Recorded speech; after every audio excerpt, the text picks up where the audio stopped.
Today is the first time in 2022 that I'm going to hit a couple Goodwill thrift stores, try and find some things that I can buy today, sell later at a profit. We'll review the entire haul at the end of the video, and I'll tell you what I think I can sell things for and how much of a profit that means we'll have. It's in between lunch and dinner, so I don't have much DoorDash opportunity, so this is a good way to kind of make some profit using this time wisely during the middle of the afternoon. We have 3 Goodwills within a 20-minute drive. We're gonna hit them all.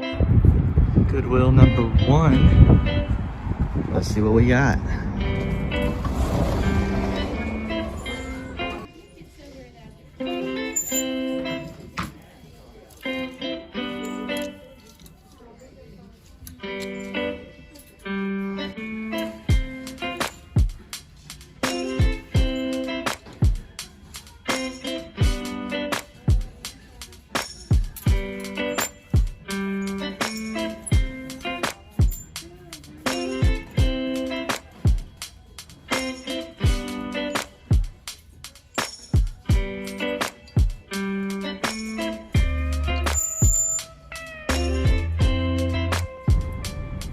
Number 2.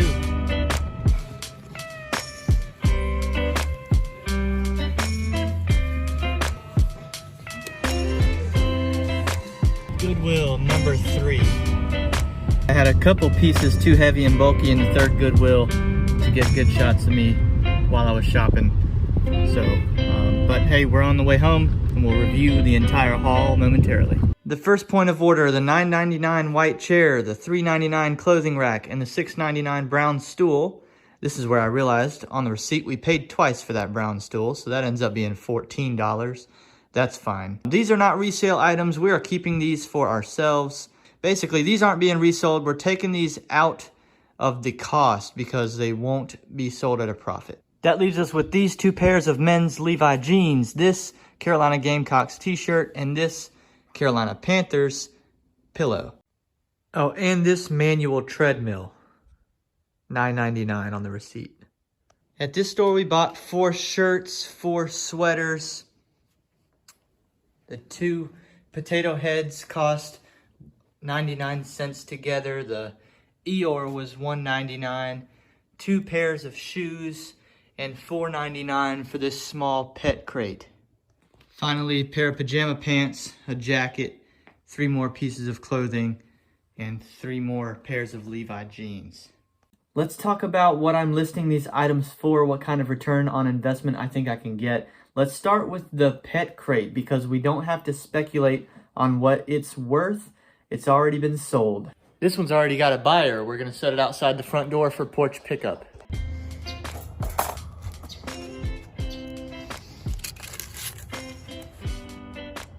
The only thing that gave me a little hesitation on this pet crate was it's the smallest one I've ever sold, but man, I expected that to be one of the first things that sold for sure.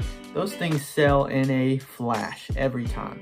Of the other items being listed individually, the Eeyore's been listed for $10, the manual treadmill for $60. I do really, really well with workout equipment, especially things that fold up like that, you know, don't take a lot of storage space. People buy those up. The potato heads, I don't know. I haven't listed these yet because I'm not actually sure what they're worth.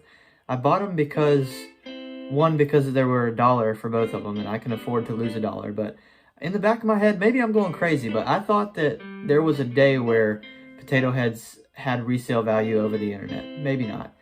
And then the 2 pairs of shoes, one of them I valued at $20, another I valued at $25. Of the other items, I don't have to do a lot of work for them. The legwork's already done. I have like posts already done saying that I sell items of that category.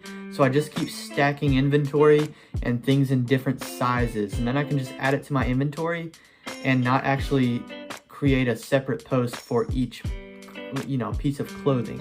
So I keep buying, like I sell Disney clothes, a lot of Clemson, Gamecocks, Panthers, men's Levi jeans. So I've got inventories of in each category with like more than 100 pieces in different sizes so that I've got something for everybody.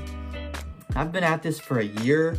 That doesn't mean that it would take you a year to fill out a decent inventory. I think within a matter of a couple weeks, you could have it pretty filled out.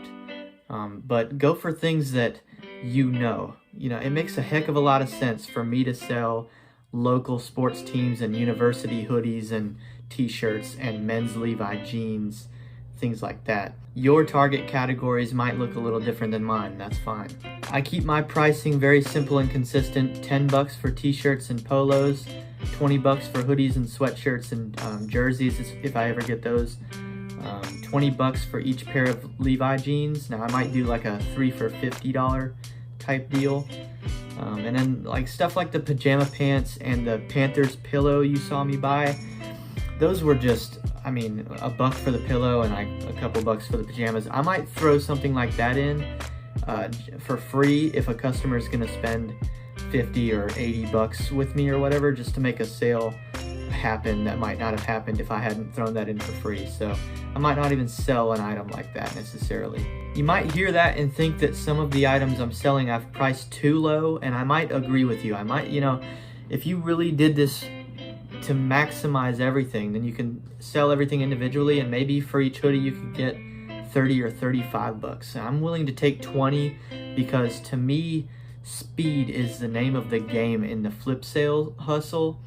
If I can spend $6 on a hoodie and sell it for 20, when yes, maybe I could have gotten 30, but it might have taken longer to sell, I would rather get the 20, put that money back into circulation. Now you can buy 3 more hoodies, get that money rolling again. This is an exponential game, and speed facilitates that exponential growth more than maximization does. Along with the fact that I'd rather be that guy out there with the best prices, and I can tell people, and when people are fishing for deals, they'll want to buy several things at one time and say, well, can you take this much money off? And it's like, look, man, my prices are already priced to be the best out there. You're not going to find anybody giving as good a price as I'm already presenting. So it limits people's ability to really haggle with you. I hope you got some value out of my thought process. This is what's worked for me for a year now, self-employed, with buying and selling online being a major portion of my income. So using my process and my assessment system, we brought in over $400 worth of resale value on a $125 cost in what you saw me buy today in this video. That's pretty good.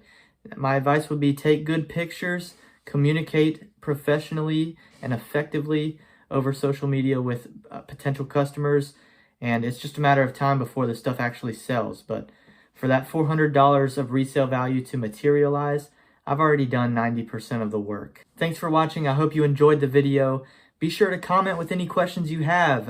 It might be a couple months, might be a couple years before I'm a big enough YouTuber, hopefully, that I get more comments than I can respond to. Take advantage of me as a resource. Until then,